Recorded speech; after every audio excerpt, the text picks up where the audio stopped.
S.H.Figuarts Dragon Ball Z Super Saiyan Son Goku and Super Saiyan 2 Son Gohan is a 2023 San Diego Comic-Con exclusive and retails for $90 US.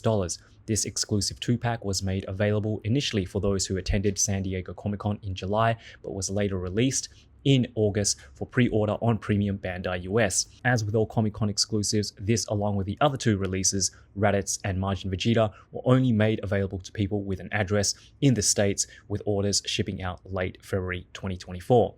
I was lucky enough to have a very good friend bring it over for me from Comic-Con, so a huge shout out to the LA Explorer for always looking out for me. This review wouldn't have been possible without him, so please go show him some love on his Instagram and YouTube account. I'll have the links in the description. So I wasn't too sure if I was actually going to do a full review on this or the other Sdcc exclusives. It's been out for a while now, and there were already a ton of other fantastic reviews on YouTube from other reviewers who I watch and follow myself. Animated Heroes, The Great Figuman.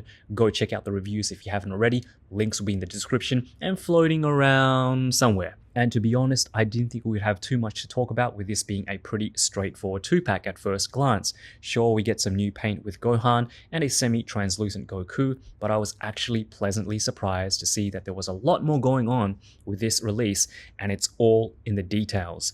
Luckily, the details are what my channel is all about, so get ready for a full, in-depth review and comparison for this father-son Kamehameha exclusive 2-pack. So let's take a look at what I think most people would consider the star of the show, or the figure most people are more interested in, since the original was released way back in 2017 as a Premium Bandai exclusive and now commands a pretty hefty aftermarket price tag.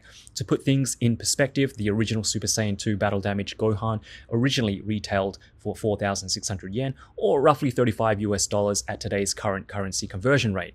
So what I love about the original, and this stays true for the exclusive, is the sculpt work. It's something that Tamashii doesn't do all too often, but when they do, they definitely knock it out of the park. Some of my favorite figures, and arguably some of the best Gokus in the line, have been Battle Damage iterations, with Warrior Awakening, the 2 Ultra Instinct variations, and Final Battle Jiren being a phenomenal release as well. With Gohan, Tamashii have recreated this iconic look with his half-torn gi, shredded pants, and tattered wristbands, all in an updated color palette. The purples are a lot darker, with some lighter shades of purple accentuating those sculpted details on his chest, belt area, and legs. The original was more of a muted purple with almost a black shading around the crotch area. In contrast, the blues on his wristbands and belt are now a duller blue compared to the brighter blue color on the original. Gohan's boots are also significantly different shades of brown, but the most noticeable aesthetic difference being the skin tone and battle damage deco. The event exclusive has a much lighter skin tone compared to the original, with the addition of battle damage scarring printing on his left arm, chest area, and faces. They're not sculpted in like mastered Ultra Instinct Goku, but the distinct brown lines gives the figure more of an animated look to it. The same can be said for the faces, with darker, more prominent lines around Gohan's eyes and mouth.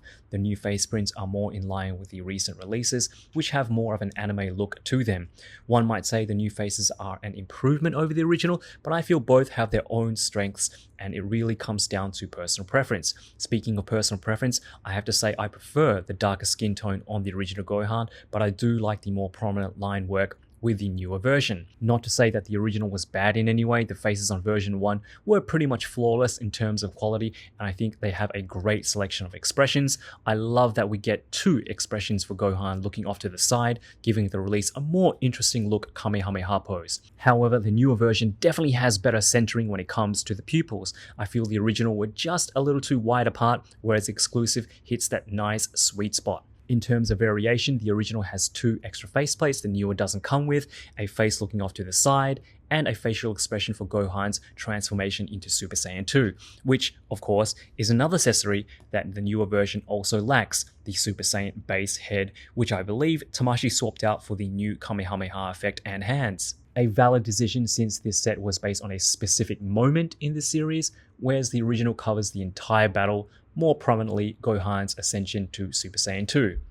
Gohan also gets a new paint job with his Super Saiyan 2 hair, departing from the dark yellow fading to a brighter yellow matte finish, which I love, to a straight up metallic gold, which I don't hate and works perfectly well with the new reissue of Super Saiyan Vegeta and Trunks, but there's just something really beautiful about the gradation look of the original. In terms of quality and build, Gohan looks and feels every bit an event exclusive should. Premium. The paintwork is flawless and the joints are buttery smooth with some nice firmness to them. The body has only been used twice now, so there's no sign of mold degradation. The sculpted details are sharp as the original, and the entire figure has a nice flat matte finish to it. Though I will say the original looks even more matte, if that's even possible.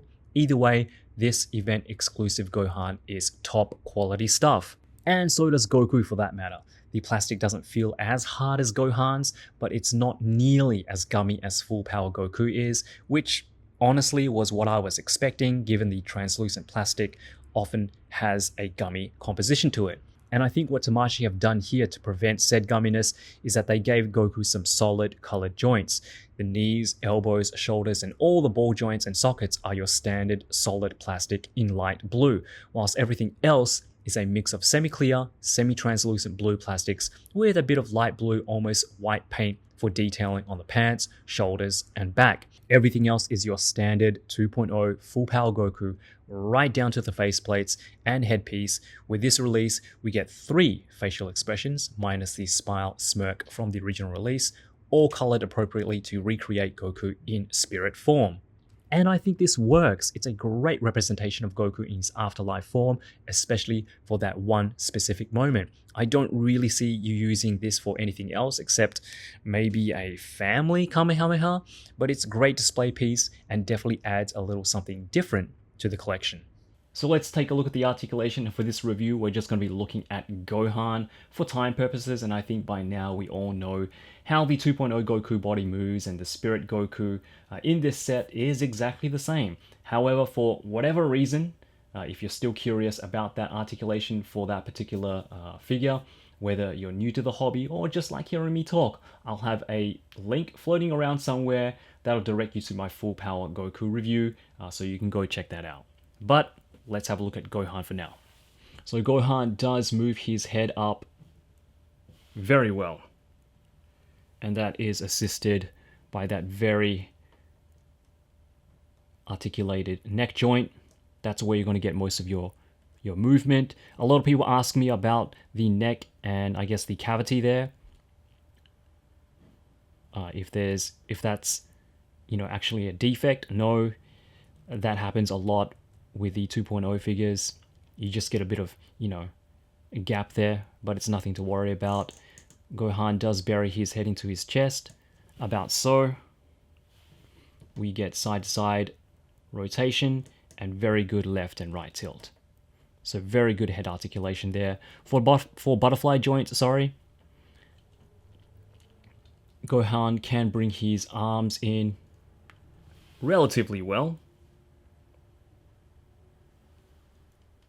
So I think we can get Gohan to perform a very satisfying Masenko pose.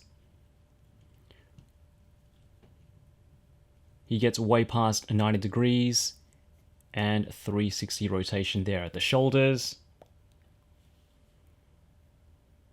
Upper bicep swivel. Double elbows. And of course, your standard swivels and hinges there at the wrist. So looking at his ab crunch or his torso articulation, there really isn't too much going on for his upper and lower torso.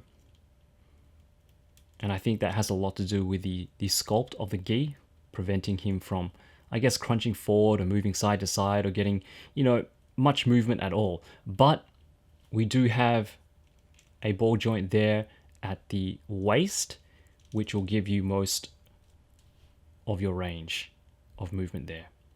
So that's as far as we get for forward crunch.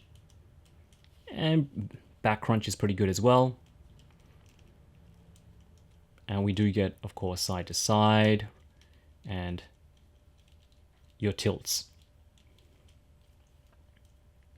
The belt is a softer plastic and it is a floating piece, so that helps as well. For the legs, pretty decent side splits, it is the 2.0 setup here. So we are going to get really good back and forward splits. We have upper thigh swivel, double knees, and I'll show you the double knees on both of the knees there because they are sculpted differently. Asymmetrical battle damage pants there. We do get a swivel at the boot or the foot, but we don't get too much range going up or down or any ankle tilt at all, unfortunately. And that is because it is just a straight ball peg into a very limited space there. But the boots do look good. And of course we do get a toe hinge.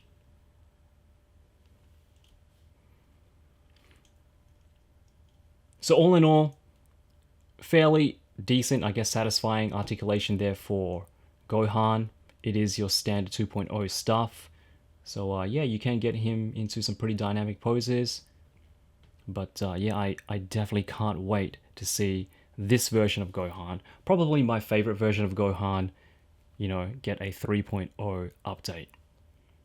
Okay, so for head swaps, if you do have the original Battle Damage Super Saiyan 2 Gohan, yes, the heads do match up perfectly. So if you don't, or you're not a fan of the metallic gold coloring for the new head, you can swap them out. And I think this might be most people's, I think that makes sense. Yeah, most people's preferred, I guess, setup, having the, I guess, matte finish, faded, you know, dark yellow to light yellow hairpiece on this, I guess, newer, more vibrant, updated body.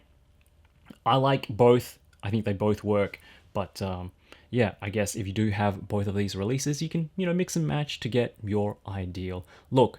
The figure here on the left, on the far left here, is the old Figuarts Super Saiyan 2 Gohan.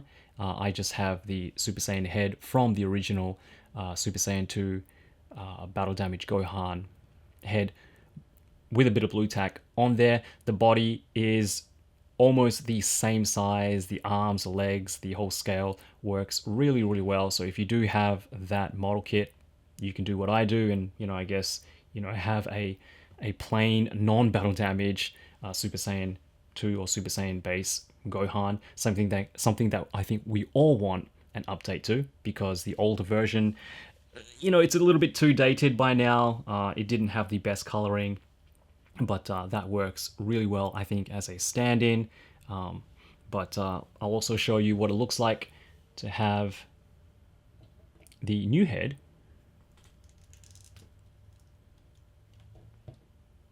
on the base body, non-battle damage, and that works really well too. You know, if you don't want to have Gohan in his battle damage setup, you can have a base purple gi Super Saiyan 2 Gohan as well, and I think that works really, really well. Obviously, the skin tones don't match up perfectly, but I guess in this line you can't really tell.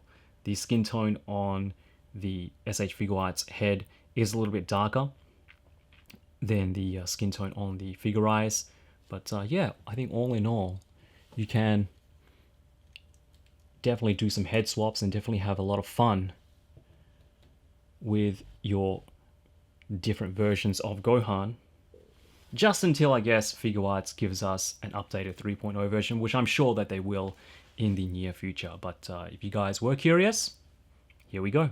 For Gohan, we get a repeat of hands borrowed straight from the original, which include a pair of fists, a pair of open palm hands, a set of standard Kamehameha hands, 2 relaxed hands, and a new set of very well sculpted one-handed Kamehameha hands with a peg so you can plug in a new Kamehameha effect to, of course, recreate one of anime's most iconic scenes. I absolutely love this inclusion. The effect piece looks fantastic, comparable to the 10 times Kamehameha effect from Super Saiyan 4 Goku, or the blue version from Orange Piccolo for Ultimate Gohan. But the great thing is that all of these effects that I just mentioned, they all fit. So you can have Gohan dual wielding Kamehamehas, whatever you want, your imagination is your limit. For Goku, unfortunately, it's not as exciting. It's all your standard 2.0 Goku hands with some fists, open palm blast hands, fighting pose hands, Kamehameha hands, and a pair of instant transmission hands. So this set is a little conflicting for me. On one hand, I love the new cosmetic updates to Super Saiyan 2 Gohan. I love the new hands. I love the new Kamehameha effect. This is a great set for arguably one of the most iconic scenes in anime history ever and deserves its own release. However, I also think that for anyone outside of the States or for people who aren't able to purchase this at its retail price at $90 might not be worthwhile if you have the original. That first release has set the bar pretty high, especially for a figure that was released 6 years ago. It's one of the best figures in the line and comes with a powered down base Super Saiyan head. Sure, what we're really needing is an updated version of the fully caped release, but as far as Gohan releases are concerned, the original Battle Damage Super Saiyan 2 is high up there. If I had to choose between paying aftermarket prices for the Sdcc exclusive or the original Battle Damage Super Saiyan 2 release, I would probably go with the latter, since I think a normal full power Goku would do just fine as a stand-in. I am of course talking purely for my own collecting needs, but if you're a die-hard Cell Saga fan, this set is right up your alley. It's everything you would want to recreate that beautiful father-son moment in Figuarts form, and all the little details like the new paint, like the new hands, and the Force Ghost colored Goku. It all adds up to an extremely satisfying set for $90. I live in Japan and I've seen this release go up on Mercari for 30,000 yen, which is about $200, which isn't too bad considering tax and shipping and everything. Still, the value of 30,000 yen is, still quite a bit of money. All I can say is that it really depends on what you value in your collection. This set isn't for everyone, but it's still a damn good release. Anyway guys, hope you enjoyed the video. I know you've probably seen your fair share of reviews for this release, but I really appreciate you checking out mine. Also, I finally have some merch on the channel, as cliche as that sounds, but if you want to support the channel and get something a little out of it, you can grab yourself a Yoroshiku t-shirt, long tee, sweater, or hoodie from my Teespring store. All links are in the description. I designed them myself, and I'll have more designs to come in the future. I'm also thinking about starting a channel membership and would love to hear your ideas about channel membership perks you'd like to see. But that's it for now. I'll be back with Infinite Latent Power Trunks, so hope to see you all back for that one. See you all in a bit. Yoroshiku.